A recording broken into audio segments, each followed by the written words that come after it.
Money. Some have it, some don't. Some have mastered it, but most are still chasing it. You may think of money as just numbers and spreadsheets and math, or an equation that needs to be solved. But the real financial decisions are made far away from calculators, around dinner tables with ego, pride, fear, and personal history. The true nature of money is the dance between the cold arithmetic of a spreadsheet and human nature. When it comes to money, we are complicated creatures, and financial success is not so much about how much you know, but how you behave. This video was inspired by Morgan Housel's amazing book, The Psychology of Money. Let's delve into the strange and human side of money.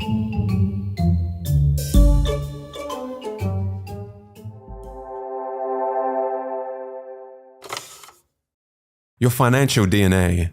You aren't crazy. We all come from different generations, with parents earning different incomes and holding different values, living in various parts of the world, born into different economic environments with varying incentives and varying opportunities. We all have very different experiences towards money. Take for example the stock market and inflation. People born in 1970 saw an almost tenfold increase in the S&P 500 during their teens and 20s, leading most to have a positive view of the stock market and a higher inclination to invest. People born in the 1950s, however, saw the stock market go nowhere in their teens and 20s, leading to a more negative view of the stock market and less inclination to invest. People born into the 1960s experienced significant inflation during their teens and 20s, leading to a higher awareness and a more negative view of inflation and its effects. People born in 1990 experienced relatively low inflation during their lifetime, leading to less concern and awareness of its effects. A person's experience with the stock market and inflation during their formative years greatly shapes their attitudes and behaviors towards investing and financial decision-making. People justify every financial decision they make based on the information they had at that moment and their mental model of the world, which has been passed on to them from their parents and is shaped by their unique life experiences. Although they can be misinformed, lack information, or make bad decisions, their actions make sense to them in that moment and align with their own personal story. According to Housel, people do some crazy things with money, but no one is crazy. We all have unique worldviews, and since there is no universally correct way to manage money successfully, none of us are crazy. We make financial decisions based on our personal life experiences and our worldview. Financial decisions are often not made purely on logical or mathematical grounds, but are shaped by your unique experiences and worldview. Be wary of one-size-fits-all financial advice, as what may seem irrational to others could make perfect sense to you. Compound Kings. There is no doubt that Warren Buffett is considered one of the greatest investors of all time. What is staggering is that $81.5 billion of Warren Buffett's $84.5 billion net worth was earned after he reached his mid-60s. Housel explains that few pay enough attention to this simplest fact. Buffett's fortune isn't due to just being a good investor, but being a good investor since he was literally a child. As a result of investing from the early age of 10, Buffett was able to harness the power of compounding. So what is compounding in a nutshell? Let's say you invest $1,000 at an interest rate of 8%. Your initial investment would earn you $80 after 1 year. If you compounded your total of $1,080 at 8% interest the next year, you would now earn $86.4. You've earned money on your initial investment as well as the interest you earned on the principal. An investment compounded over time gains interest not only from the original investment, but also from the interest generated on top of the original investment. The counterintuitive nature of compounding makes many of us not realize how extreme the results can be. Warren Buffett began seriously investing at the age of 10 and had a net worth of $1 million by the age of 30. Let's imagine an alternate reality where Warren Buffett behaved more like most young men in their 20s and used a lot of his early income on traveling and a few nice cars. If he started with a net worth of $25,000 at the age of 30 and retired at 60, but continued to generate the amazing returns that he does of around 22% annually, his net worth today would be around $11.9 million, which is 99.9% less than his actual net worth today of $84.5 billion. Warren Buffett's financial success can be attributed to the financial base he built in his early years and his longevity in investing. His skill is investing, but his secret to success is time and the power of compounding. Consider this from another perspective. The richest investor of all time is Warren Buffett. However, in terms of average returns, he is not the greatest. Jim Simons, for instance, is a hedge fund manager who has compounded money at a staggering 66% annually since 1988. a much higher rate than Buffett. The net worth of Simons, however, is $21 billion, which is 75% less than Buffett's. How is this possible? According to Housel, the reason for this is that Simons wasn't able to find his stride in investing until he was 50 years old, effectively giving him less than half as many years to compound as Buffett. Housel estimates that if he had invested over a time frame as long as Buffett, his net worth today would be 63 quintillion, 900 quadrillion, 781 trillion, 780 billion, 748 million, $160,000. It's important not to underestimate the power of compounding. No matter how counterintuitive the results of compounding may seem, they should never be ignored. People often focus on short-term gains, overlooking the long-term impact of compounding. Understanding and leveraging the power of compounding is crucial for long-term financial success. It's not about making quick high returns, but about consistent long-term growth. Pessimism and money. Optimism is a belief that the odds of a good outcome are in your favor over time, even if there are setbacks along the way. But when it comes to money, we all have a bias towards pessimism that we hold dear in our hearts. Looking back, however, things have generally improved over the years. So what is it about pessimism that we are inclined to embrace rather than optimism? The answer is because good things take time and don't happen overnight. Money is a subject that attracts pessimism for a variety of reasons. Let's start with the fact that money matters to all of us. When we hear about something bad happening in the economy, we're more likely to pay attention. For example, a 40% decline in the stock market over 6 months is likely to attract attention immediately and may even attract government intervention. However, the incremental nature of a 140% gain over 6 years can go largely unnoticed. Every year, 500,000 Americans are saved by the progress of medicine over the last 50 years. Slow progress, however, attracts less attention than quick, sudden losses, such as terrorism, plane crashes, and natural disasters. There are many overnight tragedies, but few overnight miracles. To be practical, we don't have to be pessimistic. Despite setbacks, we can hold on to the belief that over time, the odds of a positive outcome are in our favor. When watching the news highlighting a stock market crash, economic woes, or other money problems, try to remember that things tend to improve over time. Don't let the allure of pessimism cloud your judgment. A balanced reality-based optimism, viewed over a longer time horizon, is often more rational for long-term success and can reveal opportunities you would miss with a pessimistic outlook. 2 forgotten elements. In 1968, there were roughly 300 million high school-age people in the world, and of those 300 million, 300 students attended a small school in Seattle called Lakeside. Lakeside happened to be the only high school in the world at the time that had a professor with the foresight to lease a computer, the Teletype Model 30. This was no ordinary computer. It was advanced for the time, and the type of computer that even graduate students didn't have access to. And for one lucky student at Lakeside, this would change everything. That student was Bill Gates. From 300 million down to 300.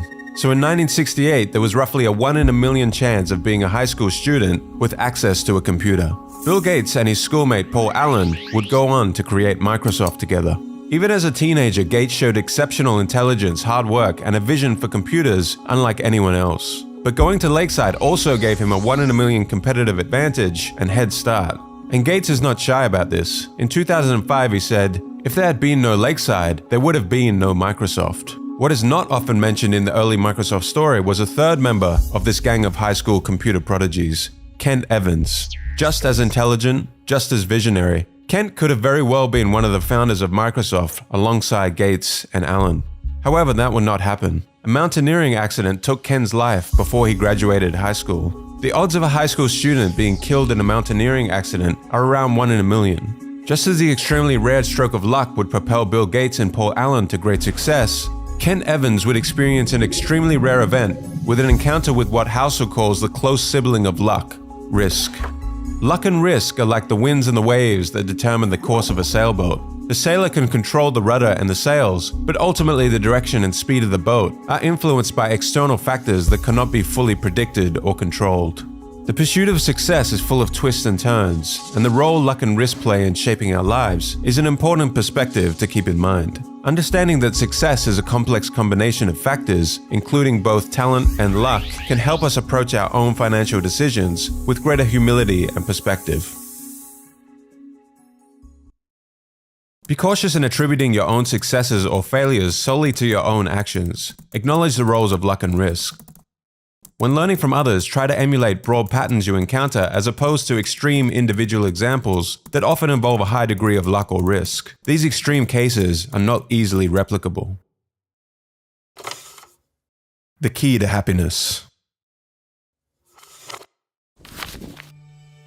People want to become wealthier to make themselves happier, but according to Housel, the key to happiness is the ability to do what you want, when you want, with who you want, for as long as you want. The pursuit of material wealth has led to many people working harder and giving up more control over their time, despite being richer than ever before. However, studies show that having control over your life is the most dependable predictor of positive feelings of well-being, more than your salary, house size, or career prestige. Ultimately, controlling your time is the highest dividend money pays. Pursuing money without valuing time is like filling a bucket with a hole in it. No matter how much water you pour in it, it will continue to leak out. Similarly, no matter how much money you accumulate, it won't bring lasting happiness if you don't have control over your time and can't enjoy the fruits of your labor. Prioritize gaining control over your time when considering how to use or invest your money. The freedom to do what you want when you want is often more valuable than any material possession. Tail events. Heinz Berggruen, a man who fled Nazi Germany and settled in America, became one of the most successful art dealers of all time. He collected a massive amount of art, including works by famous artists like Picasso, Klee, and Matisse. In 2000, he sold part of his collection for over 100 million euros. But what was his secret to acquiring so many masterpieces? Was it skill? Was it luck? According to Horizon, a research firm, great investors buy vast quantities of art and hold on to them for a long period of time. They wait for a few of those paintings to become well known and worth a lot of money, even though most of the paintings they bought were not worth very much. In other words, it's not about being right all the time, but having a diversified portfolio and waiting for just a few winners to emerge. Perhaps 99% of the work someone like Berggruen acquired in his life turned out to be of little value. He could be wrong most of the time, but that doesn't particularly matter if the other 1% turns out to be the work of someone like Picasso. These events are known as long tails, when a small number of events can account for the majority of outcomes. The long tails of Berggruen's art collection are what led to his ultimate fortune. The story of Berggruen teaches us a valuable lesson about investing, and this long tail concept also applies to many aspects of business and investing. The obvious example is venture capital. Most of the startups in a VC fund will fail and lose money for the fund, but all they need are a few outlier startups which make 20x returns to make up for these losses. Take Amazon for instance. In 2018, it drove 6% of the returns on the S&P 500, even though it is just one company. And if we look inside Amazon, its growth was largely driven by two tail events, Amazon Prime and Amazon Web Services. These two products alone more than made up for all of Amazon's less successful experiments, such as the Fire Phone or travel agencies. After the disastrous release of the Amazon Fire Phone, rather than apologizing to shareholders, Jeff Bezos said, "If you think that's a big failure, we're working on much bigger failures right now. I'm not kidding. Some of these are going to make the Fire Phone look like a tiny little blip." Bezos understands that it's okay to make mistakes and fail with most products if the process creates the 1% of tail event products that drive everything. Tail events are mostly unintuitive and hidden from us because we only see the finished products and not all the failures along the way that led to that finished product. Housel in the book uses a real-life example of a stand-up comedian. When you're watching the Netflix special, you're probably saying to yourself, wow, this comedian is amazing and hilarious. But what you aren't seeing are all the trial and error failed jokes that the comedian tried out in small clubs all around the country before doing the special. The Netflix special is the 1% compendium of all the tail event jokes that actually made people laugh. 99% of the jokes along the way were probably just okay. When it comes to investing, even though long tails are prevalent, most of us ignore them. When things go wrong, we tend to overreact. As soon as you accept that tails drive everything in business, investing, and finance, you realize lots of things may go wrong, fail, or fall apart. Remember, out of nearly 500 stocks Warren Buffett has picked, only 10 have made the majority of his money. Good stock pickers will only be right half of the time. Good leaders will only make good decisions half of the time. The fact that you might be wrong sometimes doesn't mean that things won't work out over time. In the end, the outcome can be determined by only a small number of events.